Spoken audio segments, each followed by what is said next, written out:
Hello everyone, Marco255 here and welcome back to another video.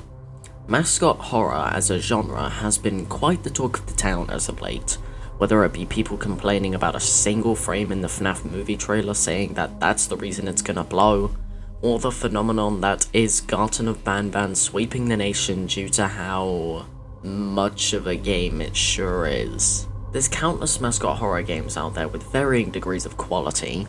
However, one franchise still stands as by far the most popular and has stood the test of time for nearly 9 years straight. That of course being Five Nights at Freddy's.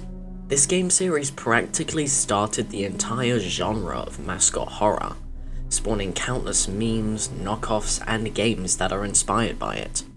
I've been a fan of this series ever since the hype for the 5th game in the series, Sister Location, yet I barely ever played any of the games. I had them all, but I was too scared to try them, to be honest. However, with Five Nights at Freddy's hype and an all-time high at the moment, with the movie coming soon, and the Security Breach DLC, and, whilst working on this video, Help Wanted 2, this is the perfect time to finally play each of these games and figure out which ones are my actual favourites. Naturally, we will be going in order of release for this retrospective, starting off with the original, Five Nights at Freddy's 1. Oh yeah, be sure to like and subscribe for the rest of the series, I'm so excited. It's hard to not like the first entry in a series because, well, it started the whole damn thing. Yet sometimes that first entry may not hold up too well looking back now. Thankfully, Five Nights at Freddy's 1 doesn't entirely suffer from this, but there are aspects of the game that I would say I am definitely not a fan of. Firstly, I think by now we've forgotten how cool the concept of animatronics made to have fun with the kids in a family-friendly restaurant, turning evil and attempting to stuff your body into one of the suits is, because it really does hold up. There's a reason why this game defines the genre. Keep in mind, this was supposed to be a one-off thing. There was never any intentions for a sequel, even if the pieces were there to expand on. However, it was so different and unique from the indie games of the time, like Goat Simulator and Octodad, as well as the indie horror games of the time too, like Amnesia, that it stood out and made a name for itself to become what it is today. And then I think I've made a lot of good decisions about what to leave in, and what to take out. And it was just all the right ingredients. All the right ingredients were there, So yeah, I'm really happy with how it turned out. It really stood out. Scott Cawthon had zero idea that Five Nights at Freddy's would blow up, because he only had plans to make a few small games to rake in a bit more money and, well, the rest is history. Anyways, enough about the historical significance of the game. What about the game itself? Yeah, it's pretty solid. The gameplay is really fun to this day, with a great loop which works fairly well except for a few things. I'm not going to explain every character in intricate detail, but I'll at least give a short rundown of how each animatronic works right now.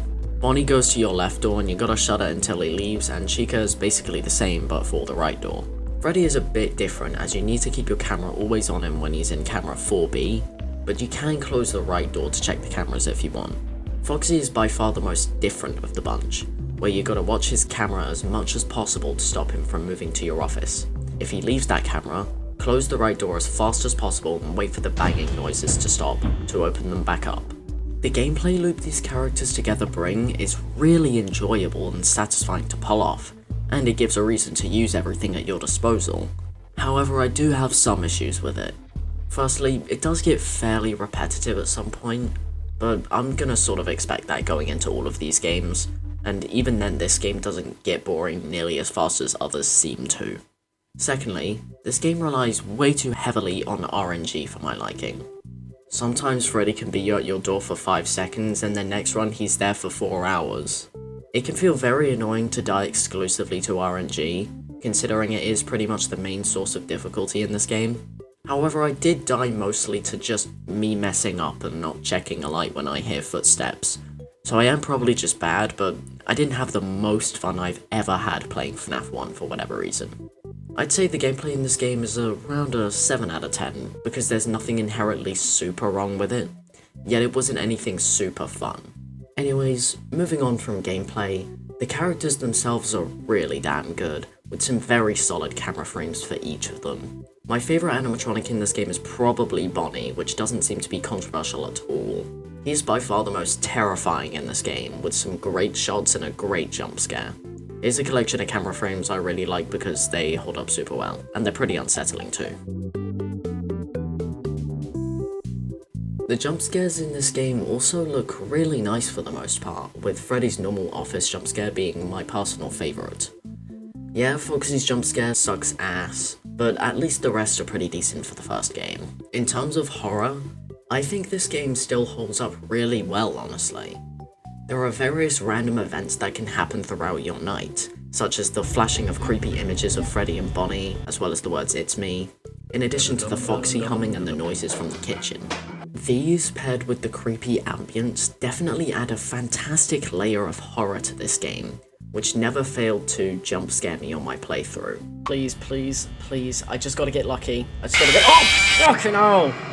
Oh my god. I never felt super unsettled throughout my playthrough, mainly because I already knew everything about the secrets and the creepy stuff and all. But I'm glad that I can acknowledge that there are aspects of this game that work really well when played blind.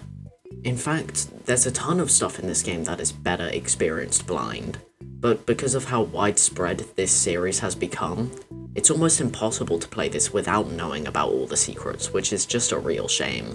The last thing I want to mention about this game is probably the story, because I think this game genuinely has the best setup out of all of the FNaF games out there in terms of story, because it's not really in your face outside of the phone guy, sort of. It was also really great if you were wondering. People had to go out of their way to find the secret camera frames, Golden Freddy, etc. to figure out exactly what was going on with the animatronics, and it's super cool to find out for yourself. This series started off so simple. All that's in this game is children died and they're in the funny FNaF gang. Due to how basic this first entry is in terms of story, I think that it doesn't really have much in terms of super interesting concepts, especially compared to some of the future ones we'll cover. But at least the story still isn't the most confusing thing ever made in the first entry. We are spared of a confusing story, for now. It's only a matter of time before the derailing of my mind begins trying to piece it together. I believe that's about everything I can think of mentioning, so let's end this first part. There is a reason why Five Nights at Freddy's became such a huge worldwide phenomenon so quickly. Every piece of the puzzle was there to create a unique experience unlike any other at the time. Today, still looking back 9 years later, it still holds up fairly well and can stand on its own, being simply a genuinely fun horror game. I'll put this first entry in B tier for now. It may move up or down depending on what I think of the rest of the series, but for now, it's my favourite, because it's the only one I've played. Five Nights at Freddy's 2 is next, and I've played this one enough to have actually beaten it before, so maybe I'll either sing its praises or the exact opposite. There's only one way to find out. Anyways guys, that's just about it for today's video, everybody. I really hope you all enjoyed it, and if you like my channel, then why not subscribe, click the like button, check out these videos, share with friends and family, check out my Discord server, and click the bell to let you be notified when any new videos come out. Anyways guys, I hope you all have a fantastic day, and I'll see you guys in the next video. Goodbye.